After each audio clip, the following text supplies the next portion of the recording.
Araling Panlipunan 6, Quarter 1, Week 3, Milk Base.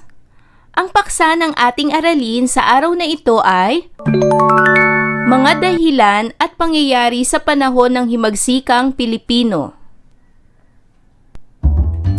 Hello kids! It's me, Teacher Frel. Don't forget to subscribe, like, and share, and hit the notification bell for the latest video. You can also follow my Facebook page, Teacher Frel TV.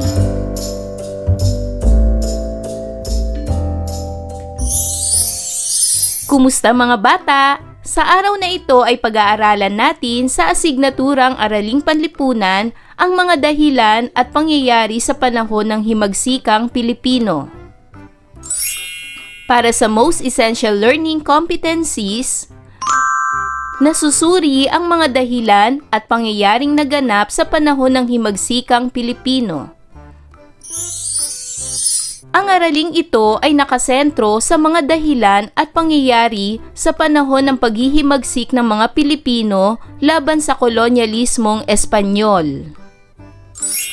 Nakipaglaban ang mga Pilipino sa mga mananakop na Espanyol dahil sa kanilang masidhing pagnanais ng kalayaan.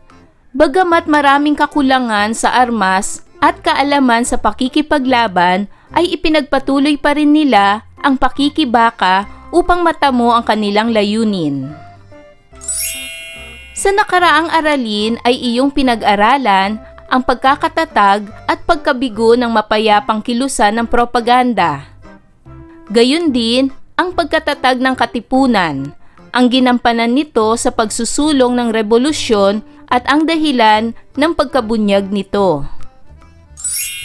Ngayon naman, pag-aaralan mo at tutuklasin kung paano unti-unting nagkakaisa ang mga Pilipino upang isulong ang rebolusyon at ang mga pangyayari upang matamo ang hinahangad na kalayaan.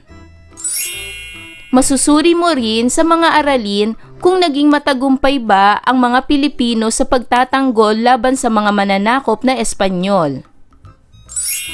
Handa na ba kayong matuklasan ang mga dahilan at pangyayari na naganap noong panahon ng himagsikang Pilipino?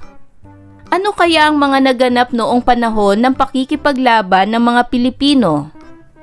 Upang lalong lumawak ang ating kaalaman sa araling ito, ay dadako na tayo sa pagsasanay bilang isa. Basahing mabuti ang bawat pahayag.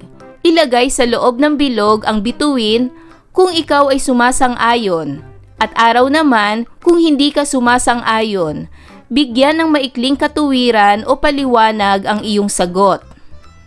Para sa unang bilang, makatwiran ang pagsasagawa ng rebolusyon upang ipagtanggol ang kalayaan ng bansa.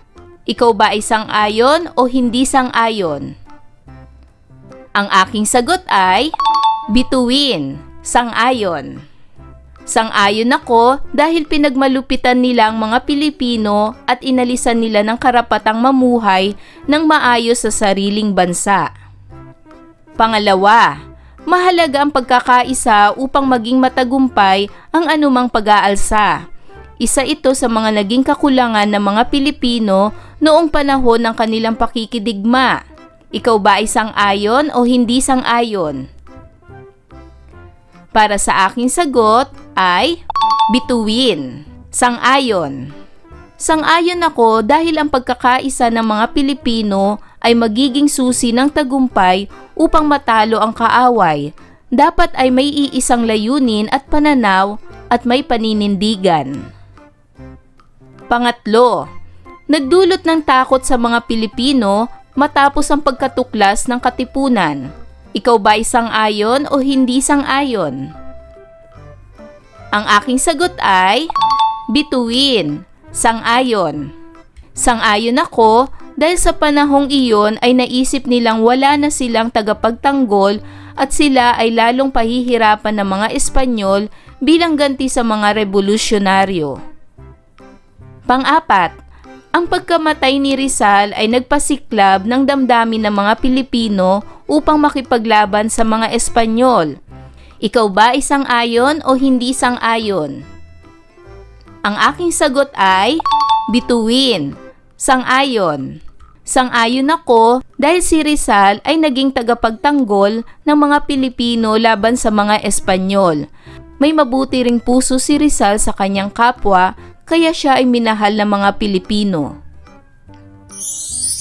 Ngayon ay pag-aralan natin ang mga dahilan at pangyayaring naganap sa panahon ng himagsikang Pilipino. Sa panahon ng pananakop ng mga Espanyol ay ipinakita ng ating mga kapwa Pilipino ang kanilang katapangan at kabayanihan upang ipagtanggol ang ating kalayaan. Walang takot na hinarap nila ang mga mananakop sa kabila ng kakulangan sa mga armas at kaalaman sa pakikipaglaban. Patunay nito ang iba't ibang hakbang at pakikipaglaban na kanilang ginawa upang makalaya sa mga Espanyol. Hindi sila tumigil, nanahimik at nagpailalim lamang sa mga mananakop. Nagawa nilang makapagtayo ng iba't ibang samahang mapaghimagsik tulad ng Katipunan. Ngunit, ano nga kaya ang nagiging hadlang upang maging matagumpay sila sa kanilang pakikipaglaban para sa ating kalayaan? Sa mga araling nakapaloob sa module na ito, mahihinuha mo ang ilan sa mga dahilan kung bakit hindi tayo nagwagi laban sa mga Espanyol. Halina at ating alamin. Sigaw sa Pugad Lawin. Ang sigaw sa Pugad Lawin ay isa sa mga patunay ng matinding pagnanais ng mga Pilipino na makamit ang kalayaan mula sa mga Espanyol. Hindi lamang ang pagpunit ng sedula ang dapat bigyan diin sa unang sigaw, gayon din ang mga pagpupulong at pagpaplano ng mga katipunero upang itaguyod ang rebolusyon. Kumbensyon sa Tejeros.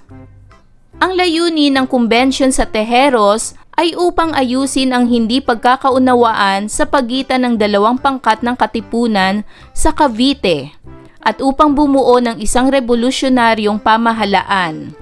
Ngunit sa halip na magkaisa, lalo pang tumindi ang hidwaan na humantong sa pagkamatay ni Andres Bonifacio. Noong ika-22 ng Marso, 1897, nagkaroon ng pagpupulong sa Tejeros, isang baryo sa San Francisco de Malabon, Cavite.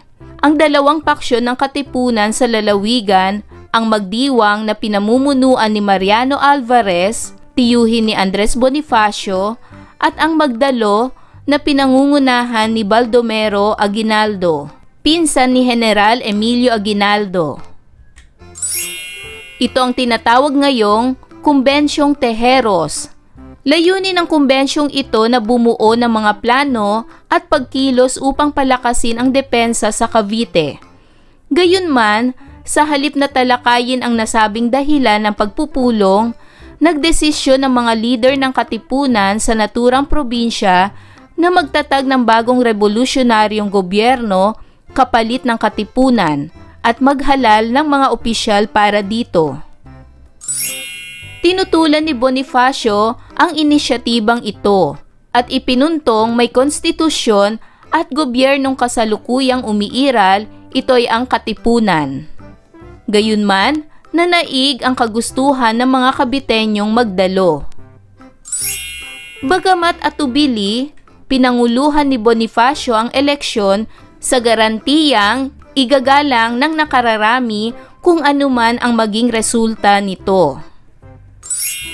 Sa halalang ito, lumabas sina Emilio Aguinaldo bilang presidente, Mariano Trias, vice-presidente, Artemio Ricarte, kapitan general, Emiliano Regillo de Dios, direktor ng digma, at si Andres Bonifacio bilang direktor ng interior.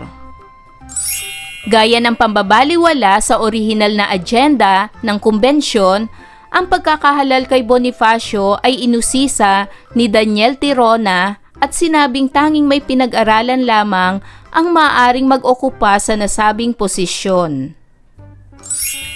Bunga ng pambabastos na ito, idineklara ni Bonifacio bilang tagapangulo ng pagpupulong at supremo ng katipunan na walang bisa ang nasabing halalan. Gayunman, buo na ang loob ng mga Caviteñong magdalo at itinuloy ang pagpapairal sa halalan sa Tejeros. Mabilisang pinanumpa si Aguinaldo bilang bagong pinuno. Pagkaraan, itinuring na hadlang si Bonifacio sa bagong gobyernong revolusyonaryo kaya ipinadakip bago makalabas sa Cavite. Nilitis at hinatulan ng kamatayan. Ang kasunduan sa Biak na Bato. Ang kasunduan sa Biak na Bato ay isinagawa upang magkaroon ng kapayapaan sa bansa, ngunit ang kawalan ng tiwala sa parehong panig ng mga Espanyol at Pilipino ang naging dahilan upang mabigo at muling sumiklab ang digmaan. Ngayon ay dumako na tayo sa pagsasanay bilang dalawa. Ito ay pagbuo sa timeline. Para sa panuto, buuin ang timeline. Isulat ang letra ng mga pangyayaring nasa loob ng kahon ayon sa mga petsa na nasa mga bandila ng timeline. Piliin sa loob ng kahon ang pagkakasunod-sunod na mga naganap sa mga sumusunod na petsa. Sagutan na natin. Para sa unang petsa, Agosto 11, 1876, ang naganap ay letter B. Nagturo sa Balintawak sina Andres Bonifacio kasama si Emilio Jacinto, Procorpio at iba pang katipunero. Ang sumunod naman na petsa ay Agosto 21, 1876. Ang naganap ay letter D. Nakarating sa Kangkong Balintawak ang pangkat ni Bonifacio at tumuloy sa bakuran ni na Apolonio Samson. Ang pangatlong petsa naman ay Agosto 23, 1876. Ang naganap ay letter E. Naganap ang unang sigaw ng Pugad Lawin bilang hudyat ng revolusyon ng mga Pilipino laban sa mga Espanyol. Ang pang-apat na petsa ay ang Agosto 30, 1876. Ang naganap ay letter C. Naganap ang Battle of Pinaglabanan. At para sa panghuling petsa, ito ay Disyembre 30, 1876. Ang naganap ay letter A. Pinatay si Jose Rizal sa Bagong Bayan. Para naman sa pagsasanay bilang tatlo, gamit ang mga natutunan mo sa aralin, ibigay ang mga kinakailangang impormasyon upang mabuo ang chart. Pagbuo sa chart, unang sigaw sa Pugad Lawin. Isulat ang dahilan, ang bunga, at mahahalagang tao. Ang dahilan ng unang sigaw sa Pugad Lawin ay ang pagmamalupit ng mga Espanyol sa mga Pilipino at kawalan ng katarungan. Kaya ang bunga nito ay nabuo ang pag-aalsa ng mga Pilipino laban sa mga Espanyol. Nagkaroon ng revolusyon. Ang mahalagang tao rito ay sina Andres Bonifacio at Emilio Jacinto. At para naman sa pagsasanay bilang apat, pagsunod-sunurin ang mga pangyayaring naganap sa kumbensyon sa Tejeros upang ayusin ang hidwaan sa pagitan ng mga katipunero sa Cavite.